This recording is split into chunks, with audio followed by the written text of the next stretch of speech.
Some regions are easy to define. Their borders are clear, their history is straightforward, and their people can explain exactly where they come from. Silesia isn't one of them. You can find the word on the maps of Central Europe, sometimes in Poland, sometimes in Czechia, and occasionally reaching into Germany, but the outlines never match. Ask 10 people what Silesia is, and you'll get 10 different answers. A historical province, a cultural region, a memory, a misunderstanding. The confusion comes from its history. For almost all of recorded time, Silesia has been ruled by someone else, never achieving a unified sovereignty of its own. It has been Polish, Bohemian, Austrian, Prussian, and German, sometimes all within a few generations. Its borders have shifted so often that Silesia became less a political term than a convention of geography, a label for the same stretch of land, whatever empire happened to own it. Understanding why this region exists mainly as a name means looking at how that name survived when nearly everything else changed. Silesia first appeared on the map around the year 1000, when it was part of the early Polish state under the Piast dynasty.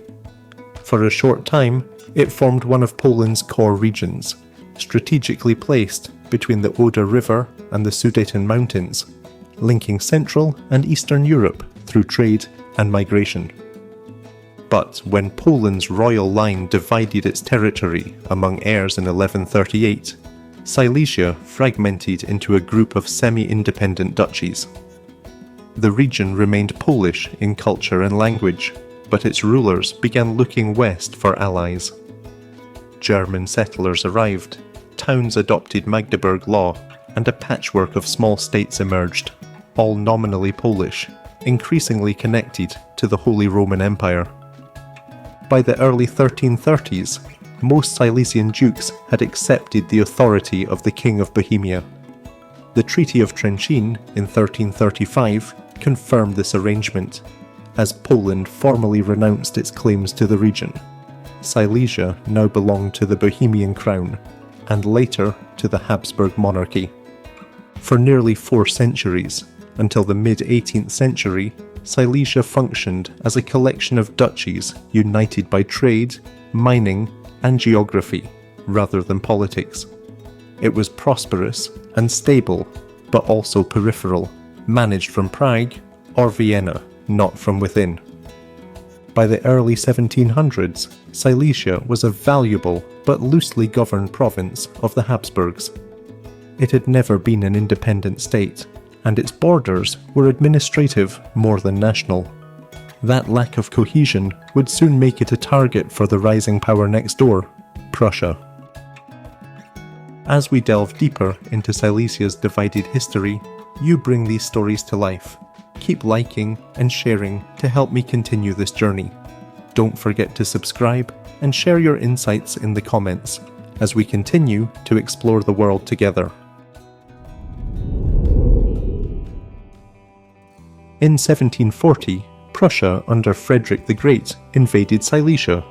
2 years later, the Habsburgs conceded most of the region to Prussia, keeping only a small southern strip known as Austrian Silesia.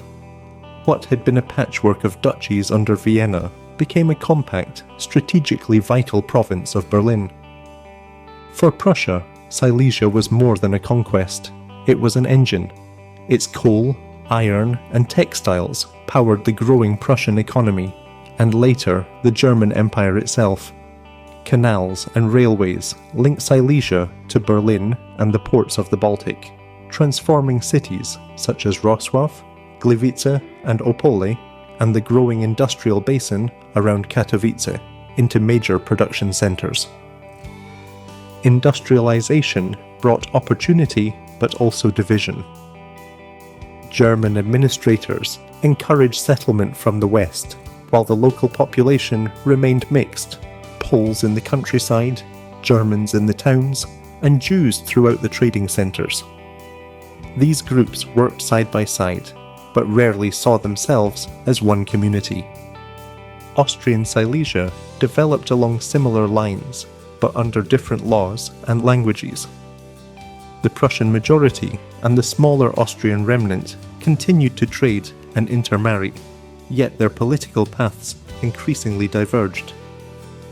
By the late 1800s, Silesia had become both a powerhouse and a fault line, economically unified, nationally fragmented. When the First World War broke out, it was still a land of overlapping identities: Polish, German, Czech, and Jewish, each tied to a different idea of what Silesia should be. The end of the First World War dismantled the empires that had ruled Silesia for centuries. When the German and Austro-Hungarian monarchies collapsed in 1918, the region's mixed population was suddenly divided by competing national claims. In the west, most of Silesia remained within the new German Republic. In the east, ethnic Poles demanded union with the re-emerging Polish state. 3 Silesian uprisings between 1919 and 1921, followed by a League of Nations plebiscite, split Upper Silesia roughly along ethnic lines. Poland gained the industrial east around Katowice, while Germany kept the larger western portion. Farther south, Czechoslovakia and Poland fought briefly over the Cieszyn, or Cieszyn, area before dividing it by treaty. The old idea of Silesia as a single region disappeared from official maps.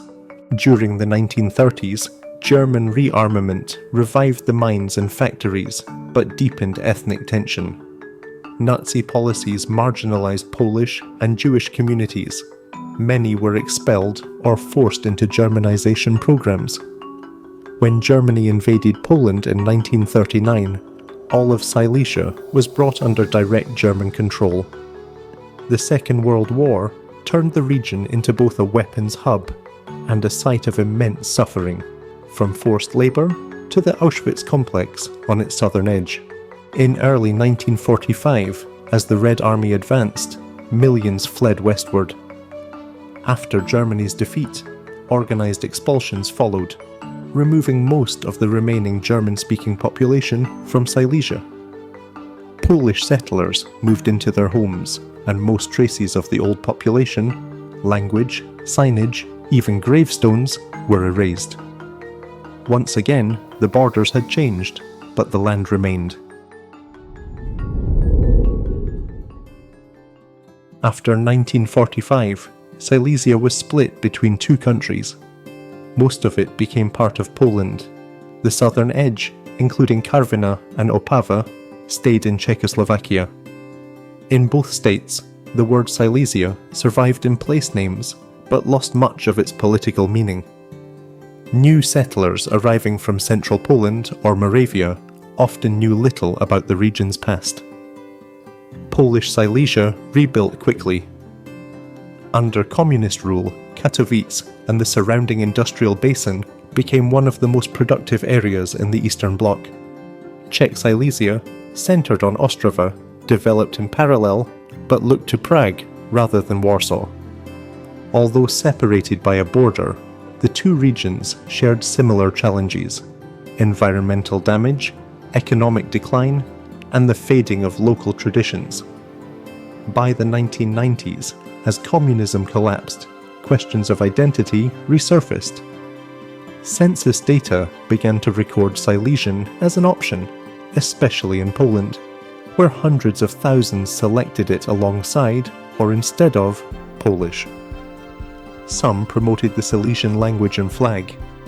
Others treated the idea as a regional curiosity rather than a national claim. Across the border in Czechia, few identified that way at all. They were Czech Silesians, not simply Silesians. The same was true in Germany, where memory of Silesia belonged mostly to displaced families. Elsewhere in the world, groups such as the Basques, Kurds, and Sami preserved clear national identities without states of their own. Silesia never reached that level of cohesion. It exists today as recognition rather than movement, a shared history more than a shared cause. Over 1,000 years, Silesia changed rulers more often than almost any region in Europe. Its people adapted to each transition, built new industries, learned new languages, and kept working the same land. The borders moved, but the pattern of life remained. Today, Silesia is part of 3 nations, and yet not fully claimed by any of them. It never formed a single state or spoke with one voice, but its name still appears on maps, a reminder of how identity can persist without sovereignty. Silesia shows that belonging doesn't always depend on borders. Sometimes it survives precisely because the borders never stayed still. For more captivating adventures and explorations of incredible places around the world, click on the video on screen now. Your next journey awaits. Happy travels!